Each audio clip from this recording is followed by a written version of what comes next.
is one thing to lie, but it is completely a whole other thing to be diabolically backward, absolutely deceitful. The opening scene. Lamya is chasing fireflies, which is relevant to the plague we will discuss later, but also has a demon appear in the dark, also related to Mohammed, who created Allah and Islam. Here her mother tries to lovingly fix her collar, but Lamya pushes her mother's hand away and protests while walking away, establishing dominance over her parent. She apparently is fatherless, promoting anarchy and broken home syndrome. No texting while he's here, says mother, declaring texting is okay the rest of the time. He is the teacher, saying, not Allah willing, the schools will be open in Aleppo soon. End quote. Doing two things, pretending Muslims worship God instead of Allah and Muhammad, and emphasizing anti-US political rhetoric.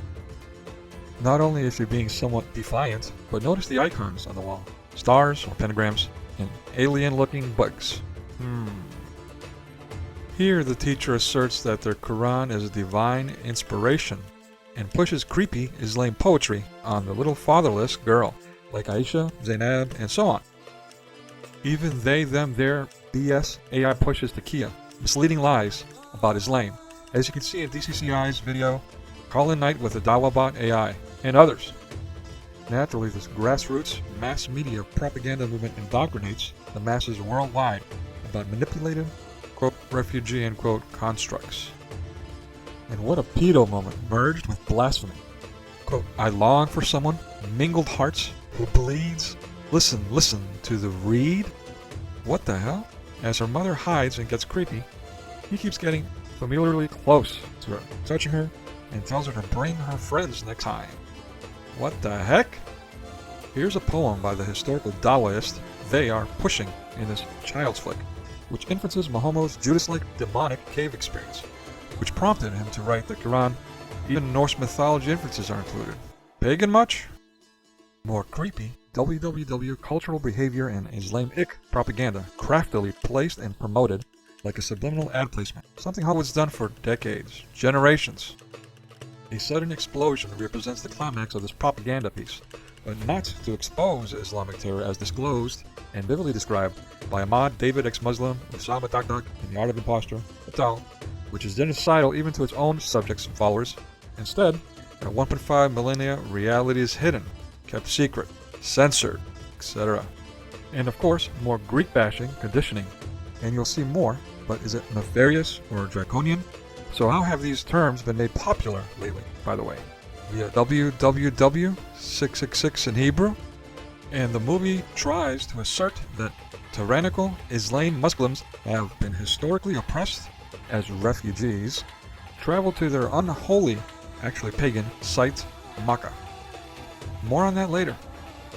A mere couple of minutes later, they them draw a comparison to a contrived scenario that is as fake as all their historical fabrications.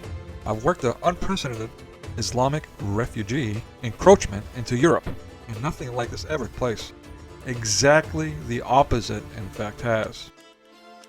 And more F the police propaganda as Western-looking police militantly attack the unarmed, bombed population, and for no reason. On the contrary, what I've witnessed instead is Muslims exploiting women and children to cheat their benevolent hosting nations, while dragging them into the front lines of skirmishes that the Muslims themselves actually initiated with authorities. It is not our eyes that are blind, it is our hearts. Again, blaming Christian Greeks while associating them only with their ancient pre-Christian history for the evils that the Muslims themselves do, and all other anti-Christians are actually guilty of, projecting as they, them, legion in other words, target fundamental Christian civilization with absolutely extreme prejudice. Lord have mercy. What appears to be millions of cockroaches in Mecca. So obviously it was going viral on TikTok. A lot of Somalis were watching it, reposting it, whatever, talking about it. All the Muslims were going crazy about this. the millions of cockroaches in Mecca. Wow. What is happening in Mecca? So then the other people kind of looked it up and did a bit of a fact check and then found that it was actually locusts. So I don't know which one. Maybe it's cockroaches, maybe it's locusts, whatever's going on. Lots and lots of bugs in Mecca attacking. Tomato. Yeah. Doesn't matter. But the question we have here, how Allah did not defend. Say what?